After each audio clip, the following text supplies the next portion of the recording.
Since the creation of the CIA in 1947, this government agency has been collecting and analysing data from across the globe, and perhaps from other planets. This type of information can range from terrorist missions to nuclear threats to interplanetary relations. But where did the CIA collect and keep this data? Where and from whom do they find it? The 5 places discussed in this video might shed some light on the secrets of the Central Intelligence Agency. Located in the basement of the Somalian NSA building in the capital of Mogadishu, this underground prison holds about 50 prisoners, including members of terrorist groups and even citizens from Western countries. Previous captives of this small secret prison claim that the cells are dark, humid and foul-smelling, and that the beds are dirty and crawling with bugs. Another prisoner said that he was dragged from his Kenyan home, had a bag placed over his head, hands tied, and was flown to the prison where he stayed for almost 2 years. He was not allowed to contact a lawyer or leave his cell for the duration of his stay, and he was interrogated by hundreds of different people from different countries and races. Why this prison exists is unclear, due to the secrecy that it is surrounded in. No one really knows who has been held here, for what reasons, and for how long. The information received comes solely from former prisoners, so it is hard to say exactly what goes on in this little known prison. What do you think? The Russian military built something into the side of this massive mountain during the latter part of the 20th century. The strangest part of this excavation project is that Russians will not give a clear answer about what exactly it is supposed to be.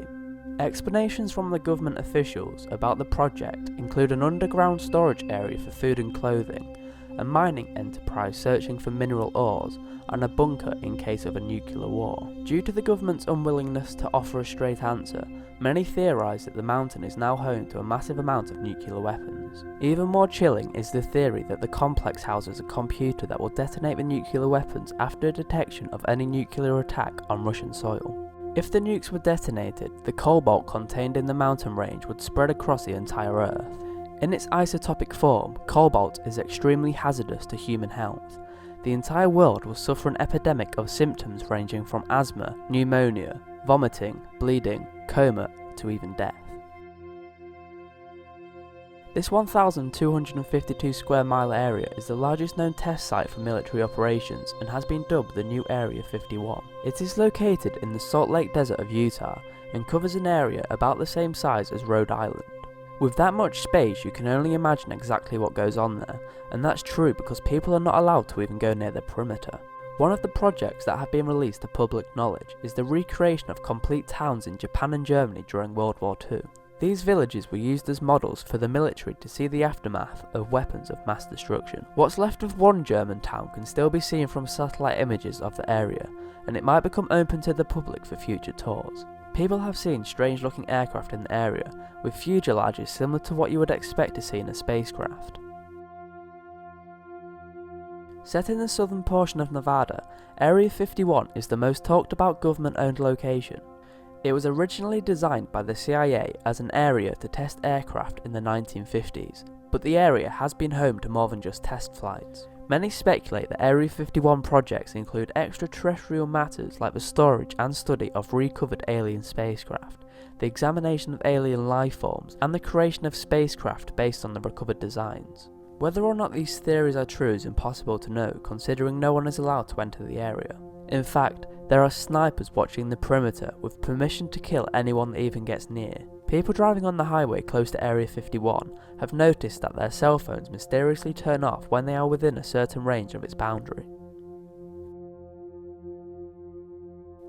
Known as the Australian Area 51, this CIA-ran location records information from cell phones, radio and other communication equipment from across the globe. More than 1,000 employees work inside the Pine Gap facilities, and besides the satellite communication reception programs, it's unclear as to exactly what these people are working on. Journalists and UFO enthusiasts have seen some odd items shipped to the area via the nearest airport, including large white discs, huge amounts of furniture and regular food supplies. Some people speculate that Pine Gap could be a huge underground city that will be home to politicians and the most affluent CEOs of the world in the event of a stock market crash. The biggest supercomputer created is said to be held in the depths of Pine Gap and is continually collecting data on citizens from all nations. Besides the theories of what's going on below Pine Gap, People living in this remote Australian area have many stories of UFO sightings in the skies above the base. 2 of these sightings involve mysterious aircrafts emerging from hidden doors and disappearing shortly after takeoff. One of the more famous sightings involves a blue beam coming down from a 550-foot diameter spacecraft over the base of Pine Gap. Then later a smaller blue beam sent from Pine Gap up to the UFO. Were aliens transmitting data or objects or even people? Unfortunately, the CIA doesn't divulge much information about the goings on at Pine Gap or any of these other places for that matter. Anyway, thanks a lot for watching. If you enjoyed the video, don't forget to leave a like and subscribe to keep up to date with our weekly videos. See you next time.